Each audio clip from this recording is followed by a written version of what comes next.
보니까 제가 제 계획대로라면 3월 말 정도면 출애굽기가 끝날 거예요. 그리고 이제 그 다음에 다른 말씀을 좀 준비될 것 같아요. 거의 1년이 뭐 넘은 것 같습니다. 출애굽기 한 지가 장수가 꽤 되니까 뭐 어쩔 수 없어요. 이제 보니까 얼마 안 남았어요. 이 2월 첫 주니까 한 2달 정도면 이제 출애굽기가 끝날 거예요. 오늘은 특별히 물두멍에 관한 얘기인데 먼저 그 성막에 대한 이야기를 시작하려고 해요. 그림을 먼저 보고 한번 말씀드리고 한번 성막에 대해 한번 보여주세요. 성막이라는 것이 이렇게 생겼어요. 몇 번 많이 봤죠 벌써. 자, 입구가 어디는 동쪽에 있어요. 이 앞쪽에 이게 동쪽인데요.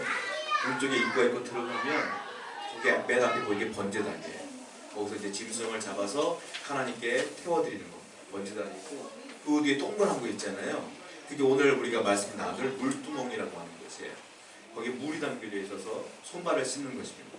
물두멍이 있고 그 안에 들어가면 이제 성소가 되는 것이고 우리가 알다시피 저쪽에 끝에 보면은 휘장이 있는데 휘장 넘어가 지성소가 되는 거예요.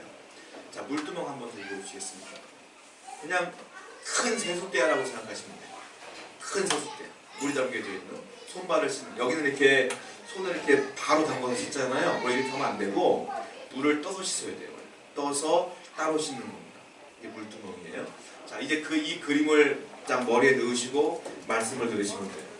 먼저 성막 그러면 우리가 흔히 얘기할 때 두 가지로 얘기를 해요. 아까 말씀드린 것처럼 성막 본체를 얘기해요. 먼저 본체가 뭐예요? 성소와 지성소입니다. 아까 집같이 생긴 거 있잖아요. 그거를 가지고 얘기할 때 성막이라고 얘기를 해요. 또 하나의 의미가 있는데 성막 그러면 아까 번제단과 물두멍이 있는 곳을 성막뜰이라고 그래요. 그러니까 그 뜰을 포함하여 성막이라고도 해요. 그러니까 성막은 두 가지 의미가 있는 거예요.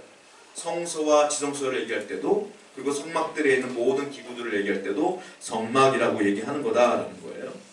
그러면 우리가 이렇게 물두멍 아까 말씀드린 것처럼 동그란 세숫대와 같은 걸 봤는데 그거 왜 만들었냐는 거예요. 하나님께서 전부 다 의미가 있다. 이 모든 것들이 전부 다 예수 그리스도를 예표하는 거기 때문에 그냥 만들질 않아요. 재료도 크기도 모양도 하나님이 만들려고 하는 대로 만든 거란 말이에요. 그러면 물두멍에도 큰 의미가 있을 것이다 라는 거예요. 자, 재료면에서 아까 앞에 있는 번제단과 물두멍에는 조금의 차이가 있어요. 어떤 차이가 있느냐면 번제단은 우리가 한번 봤는데 뭘로 만들었다고 기억하실지 모르겠지만 두 가지로 만들었어요. 먼저 시띠 나무로 만들었어요. 나무로 번제단을 만든 뒤에 이게 불에 태워지니까 나무가 불에 타지 않습니까? 그래서 도금처럼 노수로 입혀버린 거예요. 그래서 그걸 뭐라고 말하면 놋단이라고 그래요. 번제단, 놋단. 그 겉으로 볼 땐 놋인데 놋을 다 벗겨내면 나무예요, 사실. 시띠나무, 조각목, 아카시아 나무로 만들었다라는 거예요. 그런데 그 물두멍 있잖아요. 물두멍은 나무로 만들질 않았어요. 그냥 놋으로 만들었어요. 완벽한 놋이에요. 이게 차이가 있다. 번제단과 이 물두멍은 차이가 있고 또 하나 모양이 달라요. 보신 것처럼 번제단은 네모 반듯해요. 정사각형이에요. 가로 세로 5규빗, 높이가 3규빗. 5규빗이 얼마냐면 2m 25cm예요. 그러니까 굉장히 커요. 그리고 높이가 1m 35cm예요. 굉장히 높고 크다라고 보시면 돼요. 그 번제단이다. 이 물두멍은 하나님이 어떻게 만들라고 계시한 적이 없어요. 뭐라고 말했냐면 물두멍을 만들어라 끝. 크기가 어떻게 된다, 모양이 어떻게 된다 말씀하시지 않았어요.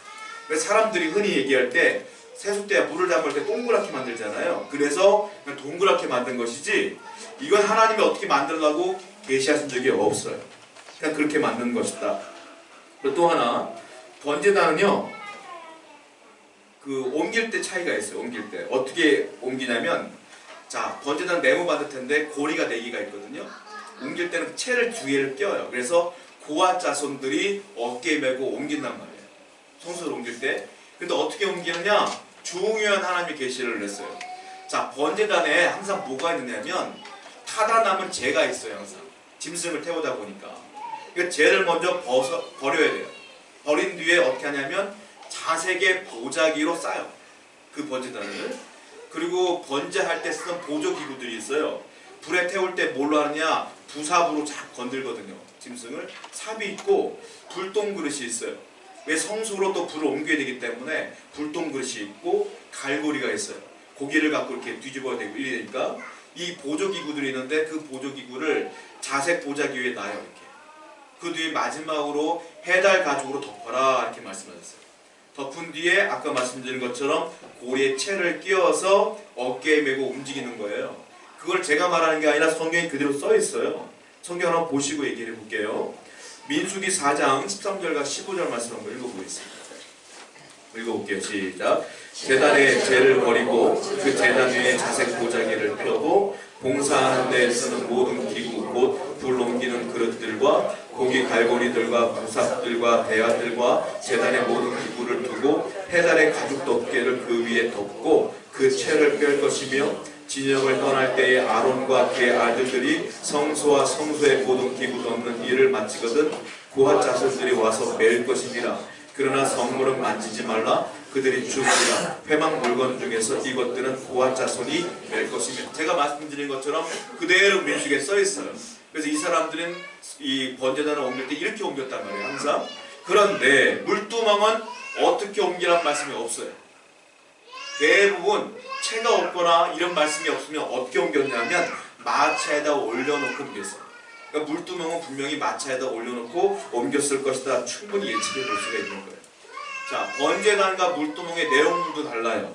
번제단에 뭐가 있냐면 하나님의 성막을 나중에 완성하게 되면 이제 40장에 봉헌하거든요. 그때 이제 하늘에 불을 떨어뜨려 주셔요. 하나님께서. 그 불을 꺼트리지 아니하며 그 불을 매일매일 성소에 가져가서 분향을 하게 되는 거예요. 항상. 그 불이 있어요. 항상. 거기에는. 번제단에는 늘 불이 있다. 그런데 물두멍에는 아까 뭐가 있었어요? 물이 있는데 깨끗한 물이 항상 있는 거예요. 물두멍. 이 차이가 좀 있다. 접근할 때 차이도 있어요. 성막 뜰에 들어가면 맨 처음에 보인 게 번제단이었잖아요.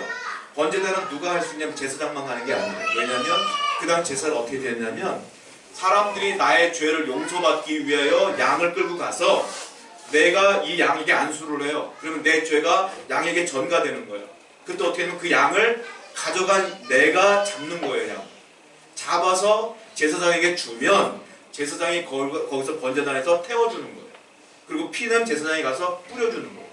그러니까 양은 누가 잡아요? 내가 잡아야 돼요. 그러니까 번제단에는 제사장뿐만이 아니라 이스라엘 모든 민족들이 다 갈 수가 있는 거예요. 그런데 물두멍, 가깝지만 바로 뒤에 있는 물두멍에는 백성들이 못 가요. 누가 가느냐? 제사장만 가는 거예요. 이 차이가 있어요. 물두멍의 물은 백성들은 못 닦아요.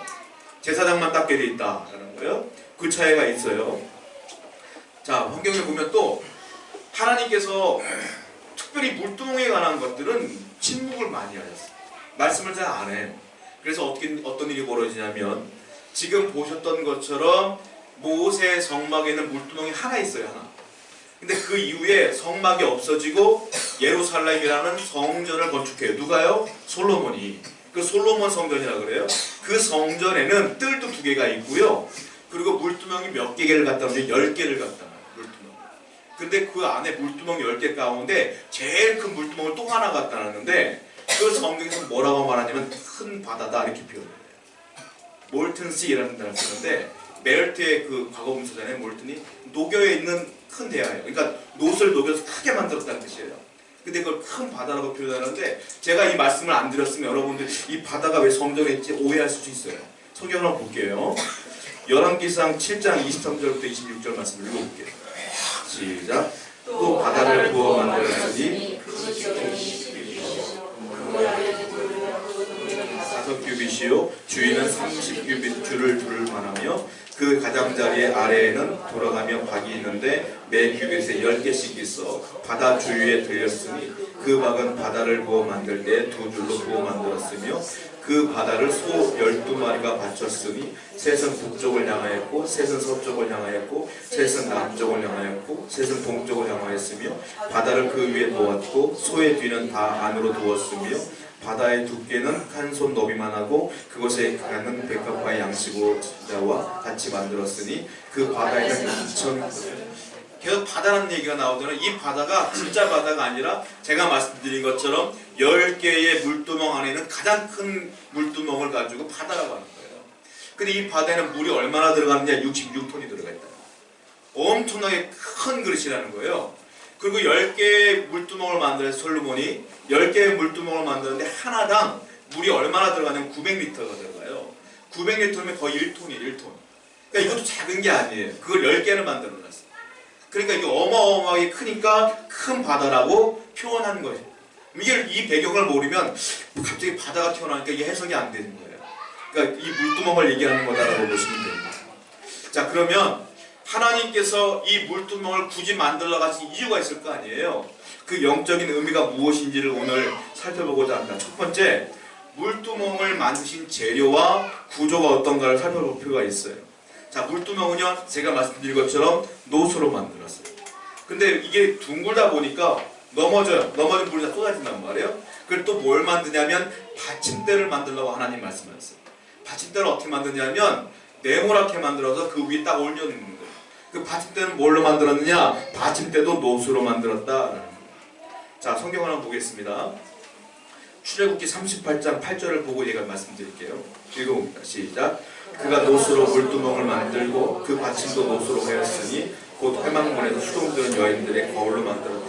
그러면 제가 말씀드린 것처럼 노수로 물두멍을 만드는데 이 노수는 어디서 나왔을까요? 노수 어디서 나왔을까요? 자, 이 성수의 모든 기구들 나중에 제가 다음 주에 설명할 건데 부살렐이라는 사람이 다 만들었어요. 이 모든 기구들을 하나님 모세에게 말씀했고 모세는 제주가 좋았던 부살렐을 불러요. 부살렐에게 이렇게 만들어라, 이게 5규빗 3규빗으로 만들어라, 받침대 만들어라, 노수로 만들어라 다 명령하면 부살렐이라는 사람이 다 만들었단 말이에요. 그러면 이 노수는 어떻게 만들었느냐? 무슨 노수로 만들었느냐? 지금 읽은 말씀을 자세히 보시면 맨 마지막에 이렇게 써있어요. 회막문에서 수종들은 여인들의 거울로 만들었더라. 부살렐이 명령을 내려요. 어떻게 되냐면 회막문에서 신앙생활 열심히 하고 여인들에게 야, 너희들이 갖고 있는 거울 갖고 와라 이렇게 얘기를 해요. 근데 지금 거울은 뭐예요? 유리로 만들었잖아요. 유리로면 너무 깨끗하게 보이잖아요. 거울 그러면 여러분들 유리라고 생각하시면 안 돼요. 이 당시에는 거울이 뭐냐면 노시예요. 노. 노를 깨끗하게 닦아서 보면 거울처럼 깨끗하게 보이진 않지만 희미하게는 보인단 말이에요. 이게 거울이에요. 그 여인들의 거울을 가지고 오라고 해서 다 녹여요. 녹여서 만든 것이 물두멍이다. 옛날에는 그런 거울이 없었기 때문에 이렇게 여인들이 치장을 했다라고 하는데요. 근데 이 거울은 어떻게 갖고 왔냐면 출애굽을 할 때에 하나님께서 진귀한 것들을 다 갖고 나가게 했어요. 아시죠? 다 갖고 나왔어요. 그때 가지고 온 그 이 놋거울이에요. 그러니까 이것이 굉장히 진귀한 물건이다라고 우리가 충분히 예측해 볼 수가 있고 여자들에게 특별히 중요한 물건이죠. 나를 치장해야 되기 때문에 거울이 없으면 안 되니까. 저도 딸이 둘 있는데 늘 거울 갖고 살아야 돼요. 늘 저는 이해가 안 되네요. 저는 거울 갖고 산 적이 없었기 때문에. 여인들은 그런가 봐요. 이 놋거울, 노수로 어떻게 거울을 만들어서 희미하지만 늘 보고 다니는 거야. 그게 중요한 게 있어요. 뭐냐면 이 여인들은 겉을 치장하는 것도 중요하지만 하나님의 성전을 위해 바치라 했을 때 아낌없이 바쳤다는 거예요. 이게 뭐라고 말해요? 헌신이라고 그래요. 이 물두멍은 여인들의 헌신으로 만들어진 것이다 라는 거예요. 자, 성경을 보면 여인들이 겉으로 치장하는 것도 중요하지만 그보다 더 중요한 게 있다는 거예요. 내면을 치장하라 라고 베드로가 얘기해요. 성경 한번 볼까요? 베드로전서 3장 3절에서 4절 읽어보겠습니다. 시작. 너희의 단장은 머리를 꾸미고 애무하지 말고 오직 마음에 숨은 사람을 온유하고 정말 신령에 썩지 아니할 것으로 하라. 이는 하나님 앞에 값진 것이니라. 베드로가 하는 말이 뭐냐면 겉을 치장하는 것도 중요하지만 더 중요한 건 내면을 치장하는 게 더 중요하다. 이 얘기를 하는 거예요. 제가 얼마 전에 그 우연히 TV 프로그램을 봤는데 고민이 있는 거예요. 여자분이 계시는데 40대인 것 같아요. 부부가 이제 등산을 너무 사랑해. 너무 좋아해. 그 남자분이 커플룩으로 늘 입고 다니기 원해요. 그러니까 여자분이 늘 등산복만 입고 다니는 거예요. 근데 얼굴을 보니까 이쁘게 생겼어요. 몸매도 아주 좋아요. 근데 늘 등산복만 입으니까 평범한 아줌마처럼 보이는 거야. 등산 갈 때 어떻게 머리를 이렇게 까고 묶고 다니니까 평범한 아줌마 같이 보여요. 근데 그 고민이야. 그래서 이제 그 제작진들이 그 아주머니를 꾸며주는 거예요. 등산복을 벗기고 이쁜 치마를 입히고 화장을 하고 머리스타일을 막 했더니 연예인 뺨치네. 너무너무 이쁘게 된 거예요. 저거 보면서 야, 여자들은 정말 꾸미기 나름이구나. 그러니까 맨날 저희 딸도 아까 말씀드린 거울 보고 맨날 그러는 거예요. 정말 아름답구나. 그 얘기예요. 자, 여성분들은 그것이 원초적인 본능인 것 같아요. 그게 중요한 게 뭐냐면, 그것도 중요하지만 하나님은 뭐라고 말하면 헌신해라. 더 헌신해라. 사실 대한민국의 모든 교회는요, 여성분들의 헌신이 없었으면 세워지지 않았을 거라고 믿어요. 우리 어머니들의 그 헌신 때문에 교회가 세워졌다고 생각되어져. 저희 여기 있는 모든 분들이 이렇게 헌신할 수만 있다면 우리 교회 또한 헌신자들에 의해서 세워지지 않을까, 이런 고민들을 하며 생각을 해요. 저는 다른 건 몰라도 이렇게 거울을 맡았던 이 여인들은 전부 다 하나님 은혜 가운데 축복받았을 거라고 믿어요. 그러므로 저희들도 헌신한다면 하나님의 축복 가운데 분명히 거하게 될 줄로 믿습니다. 이 물두멍은 하나님의 헌신으로, 사람들의 헌신으로 만들어진 것이다 라는 거예요. 그런데 제가 다시 말씀드리지만, 어떻게 만들어라, 또 얼마나 크게 만들어라, 어떤 모양으로 만들어라, 어떻게 운반하라는 말씀이 전혀 없어요. 이걸 뭐라고 말하냐? 침묵의 계시라고 해요. 말씀으로 안 해. 그러나 의미는 있는 거예요. 그래서 한 학자가 이걸 가지고 얘기를 해요. 아더 핑크라는 분이 이 부분을 해석을 하는데 굉장히 합리적으로 해석을 해서 많은 분들이 이해를 하고, 그렇다, 그걸 것 같다 라고 인정을 하는 게 있어요. 뭐냐면, 자, 하나님께서 말씀을 안 하신 이유가 있다는 거예요. 물을 얼마나 부어라는 말씀도 없어요. 자, 물의 양에 대한 얘기도 없어요. 무슨 뜻일까요? 사실 제가 일단 설명해 드렸지만 이 물두멍은 손을 씻는 역할이란 말이에요. 이걸 영적 의미로 뭐라고 말하냐면 용서받는 거라 이렇게 해석할 수 있어요. 그러므로 하나님께서 어떤 의미도 얘기하지 않은 것은, 제한하지 않은 것은, 이분이 뭐라고 말하냐면 하나님의 용서에는 제한이 없다라는 뜻이라는 거예요.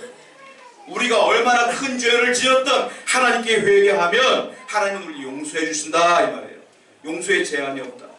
하나님이 여러분들을 얼만큼 용서해 주실까요? 내가 죄를 지었는데 용서해 줬어요. 또 죄를 짓고 또 죄를 졌어. 또 죄를 져서 사람은 민망하잖아요. 근데 하나님은 용서해 줄까요 말까요? 용서해 줘요.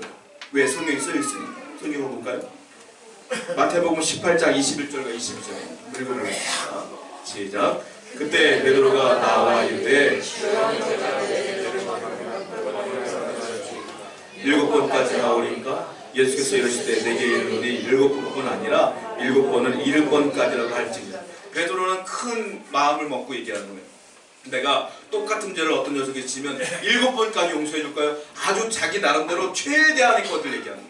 주님 뭐라고 말해? 무슨 소리야? 7번 아니라 7번씩 7번이라도 용서해 줘야지. 무슨 말입니까? 영원히 용서해 주라 이 말이에요. 하나님은 저희와 여러분들이 회개를 하면 한 번 용서해 줄까요? 2번 용서해 줄까요? 아니요, 회개할 때마다 용서해 준다. 용서에는 제한이 없다라는 뜻이라는 거예요. 또 하나, 운반할 때 번제단은 그렇게 복잡하게 번제단 운반을 하는데 운반을 어떻게 하라는 말씀이 없어요. 이게 무슨 뜻이냐면은, 자, 번제단도 역시 내 죄를 사하는 역할을 하는 거예요. 물두멍도 역시 내 죄를 사하는 역할을 하는 거예요. 무슨 뜻이냐면 하나님의 은혜에는 제한이 없다는 뜻이라는 거예요. 이게 하나님이 여러분에게 주시는 은혜는 제한이 없어요. 크게 제한이 없어요. 하나님은 마음껏 우리에게 은혜를 주시는 분이다라는 거예요. 그 은혜를 늘 누리고 사는 것이 우리의 축복이에요. 그 은혜다라는 거예요. 그렇다면 또 하나 생각해 볼 게 있어요. 물두멍의 위치 기억나시죠? 번제단 다음에 물두멍이 있었고 그 물두멍 뒤에 성막이 있었잖아요. 딱 가운데 있는 거예요. 이게 무슨 뜻이냐면, 한마디로 말하면 제사장은 번제를 하기 전에 물을 떠서 손을 닦아야 돼요. 그리고 발도 닦아야 돼요. 맨발로 제사를 지내거든요. 발이 더러워요. 발을 닦아야 돼요. 그리고 짐승을 잡고 제사를 다 지는 뒤에 피가 묻어 있을 거 아니에요. 또 물을 떠서 손을 닦아야 돼요. 그리고 발을 닦아야 돼요. 그리고 성소로 들어가는 거예요. 제사는. 그러니까 2번을 닦아야 돼요. 제사 지내기 전에, 제사한 후에. 하나님은 왠지 모르게 정결하고 깨끗한 걸 좋아하시는 것 같은 느낌이 들어요. 90년대 초반에 제가 이제 신학교를 다닐 때 저희 동기, 선후배들이 선교를 많이 다녔어요. 단기 선교. 저는 그때까지 선교에 대한 관심이 전혀 없었기 때문에 단기 선교를 가도 갈 때마다 나는 선교사는 아닌 것 같아. 그런 느낌이 들었어요. 어떤 분은 갈 때마다 난 선교사로 헌신할 거 하는데 나는 갈 때마다 아닌 것 같아. 라는 생각이 들더라고요. 그래서 이제 어떤 분이 단기 선교를 어디로 가는 중국으로 갔어요. 지금은 중국 잘 살잖아요. 되게 잘 살잖아요. 이 당시는 중국 못 살았거든요. 경제가 개방이 안 됐었기 때문에 중국이 못 살았어요. 그래서 선교하러들 많이들 갔었어요. 갔다 와서 간증하는 걸 들었는데 기가 막히더라고요. 호텔을 잡고 이제 몸이 너무 피곤하니까 호텔에 공동 목욕탕이 있더래요. 목욕탕에 들어가는 거야 이제 팀들이. 그래서 목욕을 하고 나오고 몸이 좀 피곤해 이게 씻겨질까봐 들어갔다 그냥 왔대요. 왜 하느냐면 너무 깜짝 놀랐어. 어떤 할아버지 뭐 아저씨들이 계시는데 중국 분들이에요. 목욕을 하는데 어떻게 하냐면 비눗물을 싹 묻히더래요. 우리는 어떻게 하냐면 샤워를 먼저 한 다음에 탕에 들어가거든요. 그분들은 비눗물을 싹 묻히던 다음에 그대로 탕에 들어가더래요. 그 탕이 완전히 비눗물이야. 뗏물이야. 들어갈 수가 없어. 그러니까 이분들 들어갔다가 샤워만 하고 왔다 얘기하더라고요. 또 하나는 화장실을 가는데 문이 없대요. 화장실에. 이걸 몸은 급해 죽겠는데 들어가야 되나 말아야 되나 별 고민을 다 했대요. 어쩔 수 없이 넣긴 했지만 고민이 많았다고. 자, 사람도요 청결에 대한 관심이 많잖아요. 하나님도 역시 그런 것 같아요. 물두멍을 갖다 놓은 이유가 있는 것 같아요. 계속 실수를 해요. 뭐라는지 아세요? 너가 안 씻으면 죽을 거야 라고 말씀했어요. 그러니까 네가 살기 위해서는 꼭 씻어라. 이 말씀을 하셨단 말이에요. 아니 손 안 닦는다고 죽어요? 그렇지는 않죠. 그렇다면 그 의미가 있다는 거예요. 하나님께서는. 왜 그렇게 말씀하셨는가에 대한 의미가 있다는 거예요. 자 보세요. 피를 묻은 상태로 성소에 들어가면 거기 떡상과 분향단이 있다고 제가 말씀드렸잖아요. 떡을 갈아야 돼요. 매일매일 진짜는. 피가 묻은 상태로 떡을 만지면 떡을 먹을 수가 있어요? 못 먹어요. 그리고 분향단에 분향에 기름을 넣으면 다 오염된단 말이에요. 그러니까 하나님의 손을 닦아라 라고 말씀하시는데 거기에 의미가 있다. 이 의미는 성경 해석자들이 전부 다 똑같다고 인정을 해요. 이런 의미다라고. 그 의미가 무엇이냐? 자, 번제단이 뭐예요? 내가 죄를 전가시킨 양을 잡음으로 내가 용서받는 거잖아요. 그걸 뭐를 예표하는 거냐면 예수 그리스도의 십자가 사역을 예표하는 거예요. 즉 내 죄가 십자가상에서 용서받은 것처럼 내 양이 나 대신 죽음으로 내가 용서받는 거예요. 그걸 뭐라고 말하냐? 구원, 다른 말로 중생. 그게 말하는 거예요. 그러니까 번제단의 역할은 중생이에요. 중생. 저와 여러분들은 예수 그리스도를 믿음으로 구원받은 분들이에요. 그 사실은 분명한 사실을 믿으시기 바랍니다. 그럼 물두멍은 무슨 의미냐는 거예요. 그 다음에 자, 구원받은 사람은 죄를 지을까요? 안 지을까요? 죄를 지어요. 저와 여러분들은 일주일 동안 삶을 되돌아보면 또 죄를 지었어요. 하나님은 매일매일 하나님 앞에 나와서 무릎을 꿇으라는데 우리 매일매일 기도도 못했단 말이에요. 그러니까 죄를 늘 지어. 그럼 어떻게 되느냐? 그 다음에 해야 될 게 물두멍이에요. 손발을 씻는 거예요. 이걸 어떤 분은 뭐라고 말하냐면 처음에 번제단은 우리가 알고 있는 기본 구원, 그리고 물두멍은 건설 구원 이렇게 얘기해요. 근데 우리 교단은 뭐라고 말하냐면 앞에 부분을 중생, 그 뒤에 있는 물두멍은 뭘 의미하냐? 성결. 성결이 뭐예요? 매일매일 살아가면서 늘 회개하면서 천국 가는 그날까지 하나님께 나아가는 삶, 거룩한 삶, 성화, 그걸 얘기한다는 거예요. 물두멍은 그런 의미다. 그러니까 씻지 않으면 죽는다 이 말은 저와 여러분들이 매일매일 회개하지 아니하면 영이 죽는다는 뜻이라는 거예요. 이게. 구원은 받으나 내가 하나님의 은혜 가운데 살 수가 없다라는 뜻이라는 거예요. 그러니까 번제단은 다시 말씀드리지만 기본 구원, 물두멍은 성결한 삶, 그걸 의미하는 것이다. 생각해 보세요. 제가 지난주에 설명했는 것처럼 떡은 뭐라고 그랬어요? 떡은 말씀이라고 그랬어요. 말씀 생각. 기름은 뭐라고 그랬어요? 분향단은 뭐라고 그랬어요? 기도라고 말씀드렸잖아요. 그러니까 피 묻은 손으로 떡을 만져, 떡을 먹어. 돼야 안 돼요? 안 돼요. 그러니까 기도해. 분향단을 피 묻은 손으로, 더러운 손으로 기도해. 돼야 안 돼? 안 돼요. 그러니까 하나님께서는 물두멍을 그 앞에다가 떠는 거예요. 깨끗하게 손을 닦고 떡을 만지고 깨끗하게 손을 닦고 기름을 부어라. 그러니까 기도할 때 어떻게 해야 돼요? 회개하고 기도해야 되며 말씀 생활 어떻게 해야 돼요? 말씀을 들으며 기도하며 회개해야 된다. 이런 뜻이라는 거예요. 여러분들이 말씀을 들어도 은혜가 왜 안 될까요? 회개를 안 하니까 은혜가 안 되는 거예요. 내 안이 더러우니까. 기도를 해도 왜 응답이 안 될까요? 내가 회개가 안 됐으니까 기도에 응답이 없는 거예요. 그러니까 물두멍이 그 앞에 있는 것이다 라고 주님께서는 말씀하시고 그 의미가 있는 거예요. 다윗은요 이걸 진작에 알았어요. 다윗은 우리에게 기도를 가르쳐줘. 이렇게 하라고. 시편 말씀 볼게요. 시편 139편 23절과 24절 말씀 읽어볼게요. 시작. 하나님이여 내게 무슨 악한 행위가 있나 보시고 나를 영원한 길로 인도하여서 보세요. 나를 살피사 매일매일 나를 살펴주옵소서. 내 마음을 아시는 하나님 나를 시험하시고 내 뜻이 어떤지를 분별해 주세요. 내게 무슨 악한 행위가 있나 늘 보아주세요. 늘 다윗이 이렇게 기도했다. 그러니까 하나님 앞에 늘 손을 닦는 행위를 했다는 거예요. 저와 여러분들은 매일매일 이렇게 깨끗한 삶을 살아야 될 줄로 믿습니다. 이런 기도를 늘 해야 된다는 거예요. 또 다윗은 이렇게 얘기를 해요. 시편 24편 3절과 5절만 읽어볼게요. 시작. 여호와의 산에 오를 자가 누구며 설 자가 누구인가. 곧 손이 깨끗하며 마음이 정결하며 뜻을 허탄한 데에 두지 아니하며 거짓 맹세하지 아니한 자로다. 그는 여호와께 복을 받고 구원의 하나님께 의를 얻으리라. 누가 복을 받아요? 그 손이 깨끗한 사람. 다윗은 늘 알았기 때문에 매일매일 시편을 보세요. 늘 회개해요. 다윗은. 여러분 신앙이 좋은 게 뭐냐면 회개를 잘하는 게 신앙이 좋은 거예요. 매일매일 회개의 기도를 잘하시기 바랍니다. 그러면 마지막으로 물두멍에 있는 그 물은 어떤 의미인가를 살펴봐야 되는데, 성경에는요 물의 의미가 다양하게 나와요. 하나님께 다 의미가 있는 거예요. 먼저 물의 의미가 처음 어디 나오냐면 창세기겠네요. 창세기 말씀 볼게요. 2장 10절 말씀입니다. 읽어보겠습니다. 시작. 강이 에덴에서 흘러나와 동산을 적시고 내 근원이 되렸으니. 에덴 동산에서 강이 흘러나오는데 네 지류가 돼요. 큰 강이 돼요. 그 강이 어떤 의미를 갖고 있냐면, 하나님이 창세기에 보면 1장부터 우리가 보게 되면 창조시다라고 해서 모든 사람들에게 은혜를 주시는 장면이 나와요. 아담을 창조하시고. 자, 이게 뭐냐? 물이 뭐냐면, 사람이 물이 없으면 살아요? 못 살아요? 못 살아요.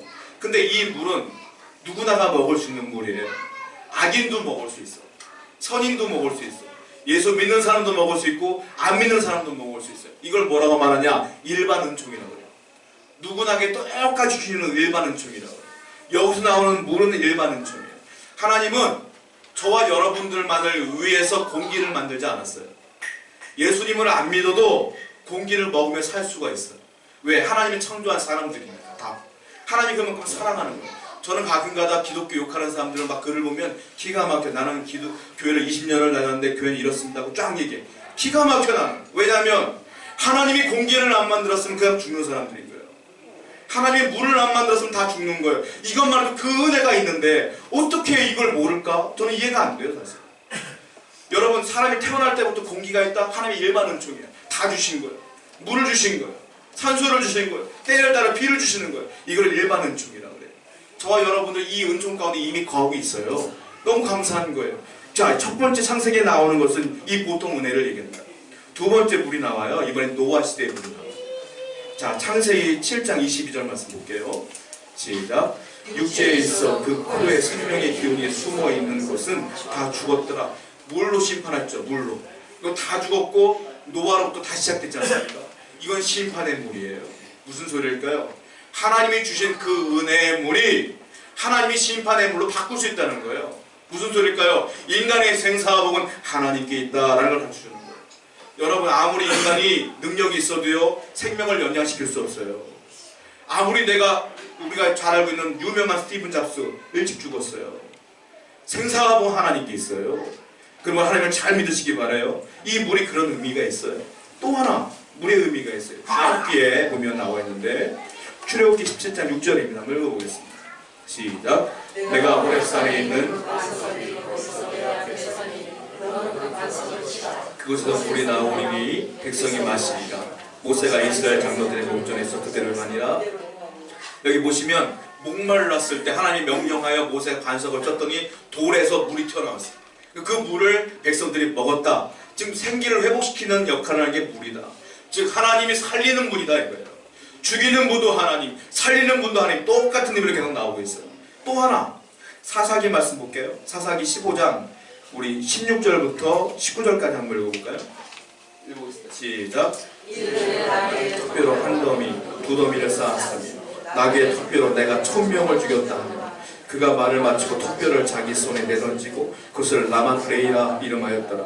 삼손이 심히 목이 말라 여호와께 부르짖으되 주께서 종의 손을 통하여 이 구원을 베푸셨사오나 내가 이제 목말라서 죽어서 할례 받지 못한 자들의 손에 떨어지겠나이다 하니, 하나님이 레히에서 한 우묵한 곳을 터뜨리시니 거기서 물이 솟아나오는지라. 삼손이 그곳을 마시고 정신이 회복되어 소생하니 그러므로 그 샘 이름을 에낙고레라 불렀으며 그 샘이 오늘까지 레히에 있더라. 예전에 제가 목사 보시고 때 요거에 나왔어요. 에낙고레가 뭐냐 나왔었거든요. 이게 뭐냐면 삼손이 나귀 턱뼈로 1000명을 죽인 사건이에요. 그래서 삼손이 뭐라고 말하냐면 내가 턱뼈가 죽였다라는 의미로 라마레이라고 명령했어요. 근데 혼자서 1000명을 죽이다 보니까 탈진한 거예요. 목이 말라. 내가 기운 다 빠졌어. 이 적들이면 내가 죽을 것 같은 거예요. 내가 이제 끝났구나 라고 했을 때 하나님이 우묵한 곳을 터뜨려 갖고 물을 주신 거예요. 그 물을 마시고 삼손이 회복됐어요. 그래서 이걸 뭐라고 말하냐면 에낙고레. 에낙고레 뜻이 뭐냐면 부르짖는 자가 마실 수 있는 샘. 즉 내가 부르짖었더니 하나님이 샘을 터뜨려 주었다. 물은 무슨 의미냐면 내 기도에 응답하신다라는 뜻이에요. 하나님이 내 기도에 응답하신다는 뜻으로 물을 주신 거예요. 또 하나 우리가 잘 알고 있는 게 뭐예요? 세례 줄 때 어떻게 해요? 요단강에 물에 담갔다 나오잖아요. 무슨 뜻일까요? 세례의 의미가 내가 물에 들어갔다 나왔다는 건 내가 한번 죽었다 새로 태어났다는 뜻이에요. 세례는. 그러니까 나는 새 생명이 되었다, 새 사람이 되었다. 즉 물은 하나님의 은혜를 받은 사람의 새로운 삶으로 바뀌어진다는 뜻도 있는 거예요. 근데 제일 중요한 의미가 오늘 본문에 나오는 의미다. 뭐냐? 물은 씻어주는 역할을 해요. 성경을 보겠습니다. 에베소서 5장 26절이에요. 읽어봅니다. 시작. 이는 물로 깨끗하게 씻어주시는 거예요. 말씀으로 깨끗하고 거룩하게 씻어주시는 거예요. 즉 여기 물두멍에 있는 물은 뭐냐? 씻어주는 거잖아. 씻는 건 두 가지 의미가 있어요. 첫 번째, 목욕하는 것처럼 다 씻어주는 게 있어요. 두 번째, 지금 물두멍처럼 손과 발만 씻는 행위가 있어요. 성경에 나와 있는 건 두 가지 의미예요. 씻는 건. 자, 어떤 의미냐면 우리가 유명한 말씀이에요. 한번 볼게요. 요한복음 13장 10절입니다. 한번 읽어보겠습니다. 시작.